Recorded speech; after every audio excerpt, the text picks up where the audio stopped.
What's up, guys? Welcome back to the Skeleton Closet, where we talk celebrity news and hot topics. My name is JT, in case you are new here. Today we're going to be talking about The View. I know I haven't talked to you guys about The View in a minute, but I want to get you guys caught up and tell you my thoughts on a couple different things. So let's get right into the video. I'm going to just run down my shout-outs. The dun-dun. Alright, so a couple weeks ago, I believe it might have actually just been last week, but Alyssa Farrah was on the show, and Alyssa Farrah, for those of you who do not know, is the White House's former communications director. She was the communications director under President Trump, and you all know that she was working for one of the most controversial presidents of modern history. And they talked about that on The View. They asked her, why did you join the administration to begin with? What did you see? What did you hear? And how did you feel about January 6th? And what made you leave the administration when you did? So take a look at this clip and then we can talk about it. I can't imagine what life must have been like for you, but you eventually got out of there. What did it? What made you say, oh, no? Well, a few things. So I was asked to serve in the Trump White House in April of 2020, so the height of the pandemic. I was actually the Department of Defense press secretary before then. It was my dream job, speaking on behalf of the U.S. Armed Forces. But I was asked to go and serve. We were dealing with unprecedented crises in this country. We were hearing that we were going to have a Pearl Harbor a day of loss of life. Oh. And I thought if there was anything I could do to even marginally help, I couldn't say no. I ended up staying for 7 months through the election. I hadn't originally intended to stay the whole time. Right. And let me be honest with you, it was extremely challenging. I think you guys have a sense of what it could have been, what it was like in there. You know, a lot of the books are accurate, some aren't, but I strongly believe in public service. If a Democrat administration asked me to serve, if a Republican one did, I would say yes and I would go in. So I'm proud of what I did there. I always gave my best counsel to the president. Sometimes that meant being sort of the skunk at the garden party and being the person saying, can we not do that? Maybe don't do that. Maybe wear a mask. But that's the job. That's the job we sign up for. And I went in knowing any day I could be fired, I could be let go at will, but my duty was to serve the American public and to serve the country, and I did my best to do that. I have to say, though, like when I think about it, you join in April 2020, that's like 4 years in. We know who he was. How do you do that? So I did. Right? I mean, no, it's I'm a sure fair people, point. It's a fair question. I mean, you know who this person is. Yeah. He's the person that is grab him by the you-know-what. Well, and you're working for him. I didn't have any illusions about who the president was. So I should go back further. I was Vice President Pence's press secretary for 2 years. So I was tangentially working with the Trump White House, different building, but serving a very different man. Well, you're not working for Darth Vader, but you're a stormtrooper. It's actually very well said. Now, just off the bat, I can tell that Alyssa Farrah is very well informed about politics, about foreign policy, about, you know, the state of the democracy as it is today. It's just so unfortunate that she worked for Donald Trump. It seems like she actually might be a very sane conservative, and that's saying a lot considering the times that we live in today. She understands that the election was not stolen. She understands the role that Donald Trump played in the insurrection, and basically having this whole rhetoric of everybody hates one another and we're all gonna sit in our own corners and not talk to one another. Now, just a brief recap of Alyssa Farrah's former positions and her resume, I should say. Now, she landed this job in the White House after working a series of roles under some of the most conservative figures in national politics. Those people being Vice President Mike Pence, Chief of Staff Mark Meadows, and Representative Jim Jordan. She also worked for the Department of Defense as well. Now, I have to say, just right off the bat, that is very impressive. I love that for her. She seems to have a very good understanding of foreign policy and foreign affairs, and that is something that The View needs. If you all don't know, if you haven't, really paid attention to it, but The View kind of shies away from foreign policy and having conversations about it because most of the women aren't well versed in foreign policy. They don't really know how foreign policy works, and they can't really speak to how foreign policy and foreign affairs across, the pond and overseas can affect us at home. So I think having someone on the panel who can speak to that and let the viewers know how, pulling out of Afghanistan so early is going to affect people here in the United States, that would have been a great conversation for them to have beforehand.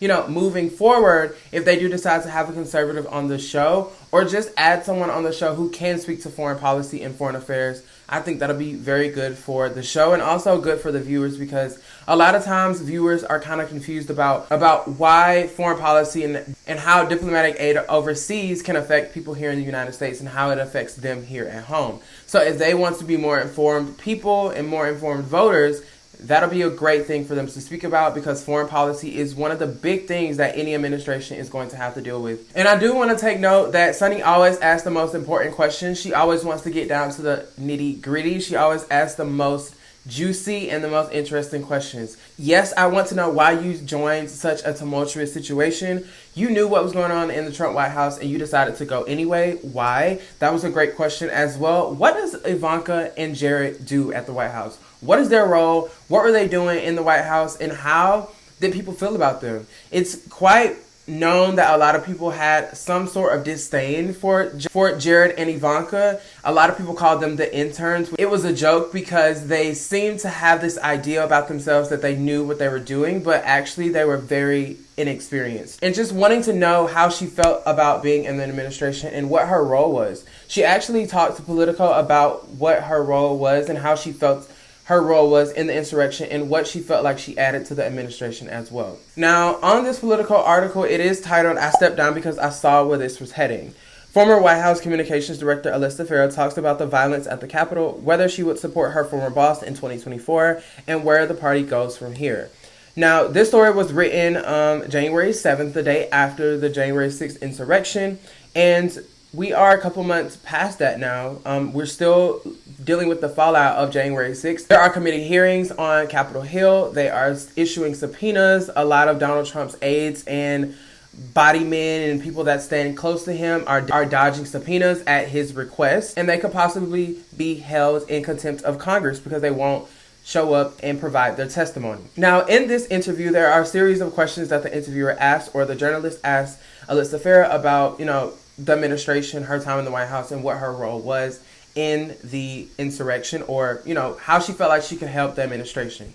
Now, I'm not going to read all of this because it's a lot. If you want to check it out, definitely just hit up Politico, type in Alyssa Farrah. I'm sure the story will come up. But there is a specific part that I want to read to you all so that, you can get a sense of what her mindset is. So in this article, the question is, did you feel any responsibility or guilt for your role watching Wednesday being January 6th, the insurrection on the Capitol? And Alyssa says, what you're going to find is that there are many, many people like myself who are tremendously proud of a number of policy accomplishments that we were able to get done under Trump administration. Now, she mentions this on The View as well, so she's still singing the same tune. She is proud of the policy agendas that they were able to put forward, and she specifically names his economic policies and his economic agendas that he wanted to get accomplished. Whether or not those agendas and those accomplishments only helped the top 1% is neither here nor there, I guess. His economic policies didn't do anything for me, and also Whoopi calls her out on this. She says, on the backs of who? She talks about how a lot of people's 401ks went up, and Whoopi mentions on the backs of who? Yes, a lot of people's 401ks went up, and those people are, people that are in the higher and upper classes. So you just have to take a look at the economic agendas that she's talking about, and whether or not they actually benefited most Americans is a good question. And personally, I don't think they did. Going on, she says, for me, it was rebuilding our military. It was working to safely withdraw troops from Afghanistan. It was tax cuts that put money back in the pockets of millions of Americans. It's strengthening our alliances within NATO trade deals that ultimately benefit American agriculture sector and manufacturing. And I'd say also rebuilding the judiciary. I think there's a lot to be proud of. I think there are plenty of people who are already criticizing me and wanting to frame me as a turncoat or somebody trying to change my tone. And I'm not. I am proud of much of what we did. But Wednesday crossed the line in rhetoric. Telling people an election was stolen is crossing a line because it's not where the facts land. And we have a duty to be honest with the American people. One thing I will say, just in terms of regrets or culpability, I've always seen my role as public service. Of all the roles I've served in the administration, you swear an oath of office, you raise your hand and promise an oath to the Constitution and to uphold it against enemies, foreign and domestic. And to me, I've always approached what I do from the perspective of I'm going to stay in a role even when there may be things I fervently disagree with. So as long as I can think I can influence outcomes for the better, and I think in December I was very aware of the fact that things were trending in a direction just internally where I wasn't going to be in a position to influence outcomes or to influence the public messaging around it. Really, at this point, it doesn't really matter that you stayed when you did and you left when you did. It's the fact that you joined in the first place. Personally, that's just the way that I see it. However, I don't really fault her for that, because if a president asked me to serve in their administration, Democrat or Republican, I might just have to say yes. Simply off of the fact that this could possibly be a once in a lifetime opportunity. And if they're asking you to serve, your sense of duty might just require you to do so. And I don't fault her for being in the administration. I do fault her for not doing everything that she could possibly have done to stop some of the things that Donald Trump was doing. Like stopping him from saying things, stopping him for treating journalists the way that he did. But I do fault her for being so complacent when Donald Trump was sowing so much distrust in our democracy, having his MAGA fans constantly have this idea that the election was stolen and that the only way to do it was to hang Mike Pence, was to kill Nancy Pelosi, and all these other dangerous things that they went to the Capitol to do. A lot of people feel like they weren't at the Capitol to, cause violence, but the proof is in the pudding. Okay, we've seen the video. I've said this time and time again on this channel. I was watching the January 6th insurrection and it was violent. It was very dangerous and it was very scary. If that was black people or if that was terrorists from a different country, if they had hijabs on their head, literally, we would not be having this conversation. A lot of those people would either be dead, they would be locked up. We would be talking about a terrorist attack on our Capitol instead of, oh, these people were here for a tour of the Capitol. If you didn't know anything better, you would have just thought that they were just here on a tour. It was peaceful, blah, blah, blah, blah, blah. Simply just whitewashing the events of January 6th, and that's not what we should be doing. We should be calling this for what it is, and it was an act of domestic terrorism on our national capital. And I do appreciate Alyssa Farrah being honest to MAGA fans, Trump supporters, and Republicans and conservatives in her party, so that they can know that this is the way that you should be speaking about January 6th. We all know what happened. Let's just own up to it. Let's just call it for what it is, and let's be truthful. So I have to commend her on that. Personally, I enjoy Alyssa Farrah being on the show. There is a couple things that I think that she could work on, and one of the things on the top of the list is her being more friendly and more open and more sisterly with the other women. Possibly it was just her first time meeting the other women, so she might have been a little bit shy and a little bit standoffish. And she was trying to audition for a job, which I can understand. So with that being said, I think Alyssa Farrah might actually be at the top of the list to replace Meghan McCain. And I just want to add that Alyssa Farrah was impressive because of the simple fact that she was able to get her point across in an eloquent way without yelling, being bratty, and being combative. And we all know that the last conservative voice that was on the show was a bit bratty. Miss Nutmeg was, problematic in herself. She was problematic because she was always yelling at the other co-host. She wouldn't let other co-hosts speak or finish their thought, and she wasn't respectful. She has coined the phrase, or she's been dubbed as Princess of Arizona because of her ways. She's always talking about she's from Arizona. She's always being bratty, which leads to her seeming like a princess and wanting to always have her way.